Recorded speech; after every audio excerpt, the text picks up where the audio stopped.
Alice in Wonderland, Chapter 2. The Pool of Tears. "Curiouser and curiouser," cried Alice. She was so much surprised that for the moment she quite forgot how to speak good English. "Now I'm opening out like the largest telescope there ever was. Goodbye, feet!" For when she looked down at her feet, they seemed to be almost out of sight. They were getting so far off. "Oh, my poor little feet! I wonder who will put on your shoes and stockings for you now, dears? I'm sure I shan't be able. I shall be a great deal too far off to trouble myself about you. You must manage the best way you can." "But I must be kind to them," thought Alice. "Or perhaps they won't walk the way I want to go. Let me see. I'll give them a new pair of boots every Christmas." And she went on planning to herself how she would manage it. "They must go by the carrier," she thought. "And how funny it'll seem sending present to one's own feet, and how odd the directions will look. Alice's right foot, Esquire, Heathrug, near the fender, with Alice's love." "Oh dear, what nonsense I'm talking!" Just at this moment her head struck against the roof of the hall. In fact, she was now rather more than 9 feet tall, and she at once took up the little golden key and hurried off to the garden door. Poor Alice! It was as much as she could do lying down on one side, to look through into the garden with one eye, but to get through was much hopeless than ever. She sat down and began to cry again. "You ought to be ashamed of yourself," said Alice. "A great girl like you," she might well say this, "to go on crying in this way. Stop this moment, I tell you." But she went on all the same, shedding gallons of tears, until there was a large pool all around her, about 4 inches deep and reaching half down the hall. After a time she heard a little pattering of feet in the distance, and she hastily dried her eyes to see what was coming. It was the White Rabbit returning, splendidly dressed, with a pair of white kid gloves in one hand and a large fan in the other.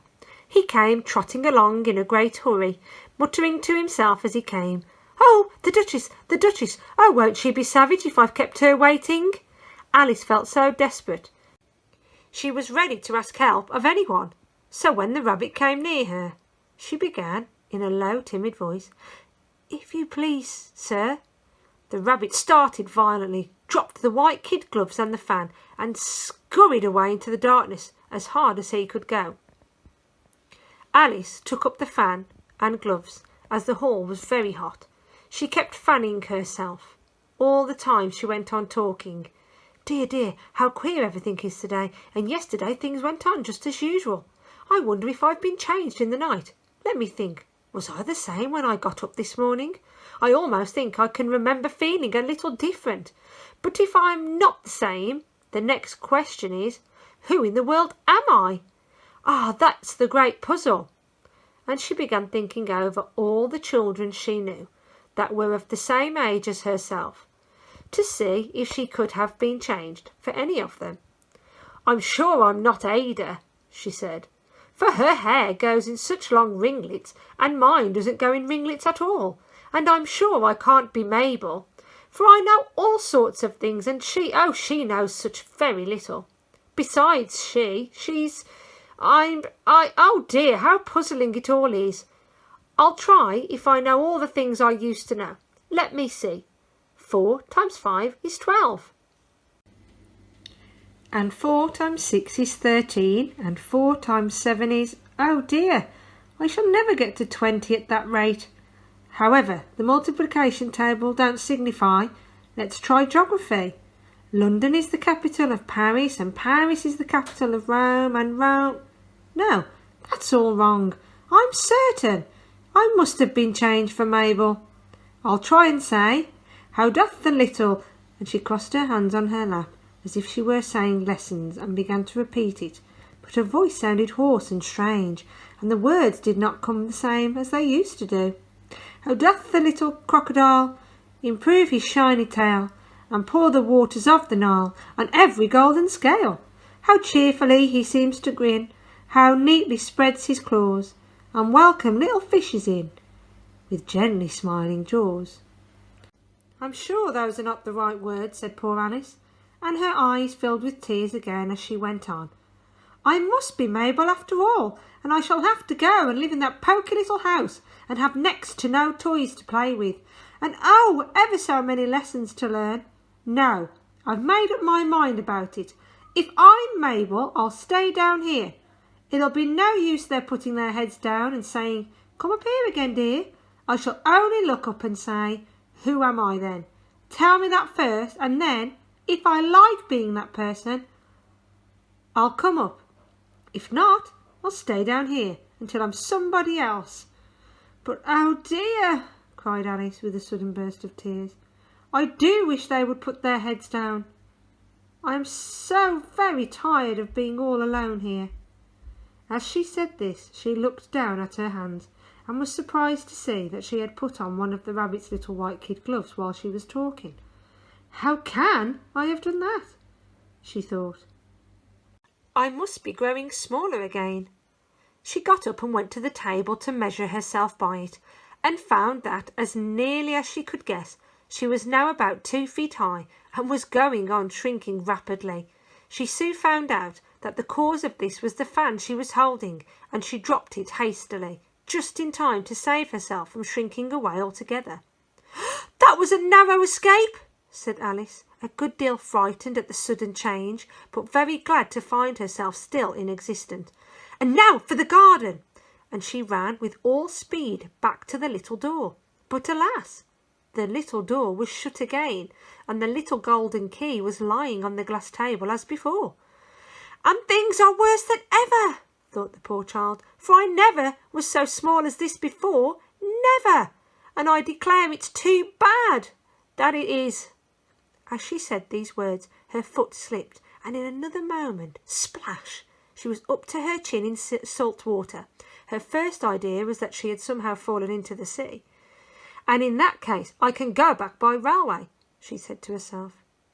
Alice had been to the seaside once in her life, and had come to the general conclusion that whatever or wherever you go to on the English coast, you'll find a number of bathing machines in the sea, some children digging in the sand with wooden spades, then a row of lodging houses, and behind them a railway station.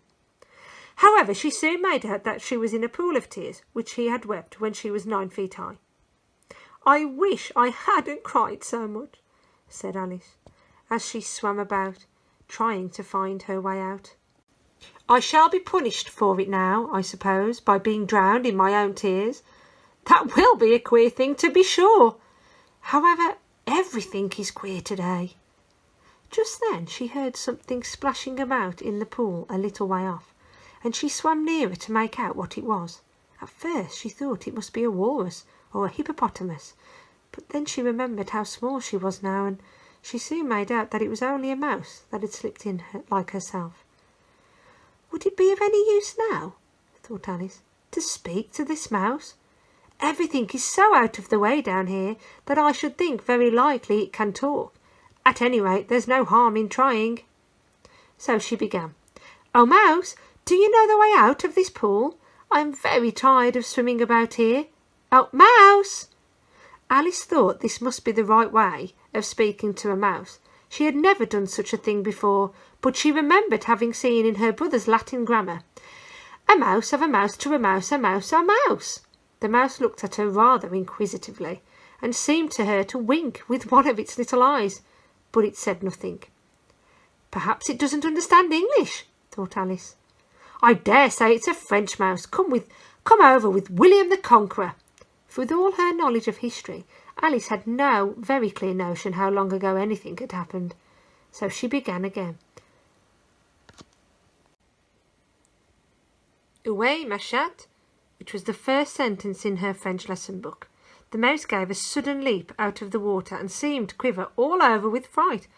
"Oh, I beg your pardon," cried Alice hastily, afraid that she had hurt the poor animal's feelings. "I quite forgot you didn't like cats." "Like cats?" cried the mouse in a shrill, passionate voice. "Would you like cats if you were me?" "Well, perhaps not," said Alice in a soothing tone. "Don't be angry about it.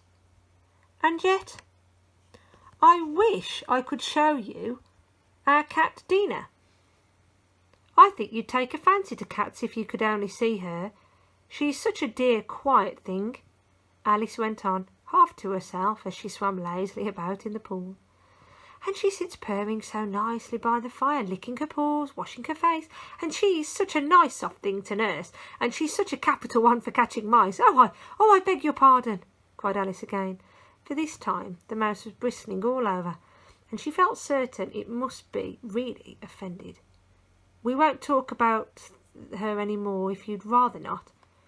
"We indeed!" cried the mouse, who was trembling down to the tail of his tail. "As if I would talk on such a subject! Our family's always hated cats, nasty, low, vulgar things. Don't let me hear the name again." "I won't indeed," said Alice, in a great hurry to change the subject of conversation. Are you fond of dogs?" The mouse did not answer. So Alice went on eagerly. "There is such a nice little dog near our house I should like to show you. Little bright-eyed terrier, you know, with, such long curly brown hair. And it'll fetch things when you throw them, and it'll sit up and beg for its dinner and all sorts of things. I can't remember half of them. And it belongs to a farmer, you know, and he says it's so useful it's worth £100. He says it kills all the rats and—" "Oh dear," cried Alice in a sorrowful tone. "I'm afraid I've offended it." Again, for the mouse was swimming away from her as hard as it would go, and making quite a commotion in the pool as it went. So she called softly after it, "Mouse dear, do come back again. We won't talk about cats or dogs either if you don't like them." When the mouse heard this, it turned round and swam slowly back to her. Its face was quite pale, with passion, Alice thought, and it said in a low, trembling voice, "Let us get to the shore, and then I'll tell you my history, and you will understand why it is I hate cats and dogs." It was high time to go, for the pool was getting quite crowded with the birds and animals that had fallen into it. There was a duck and a dodo and a lory and an eaglet and several other curious creatures. Alice led the way, and the whole party swam to the shore.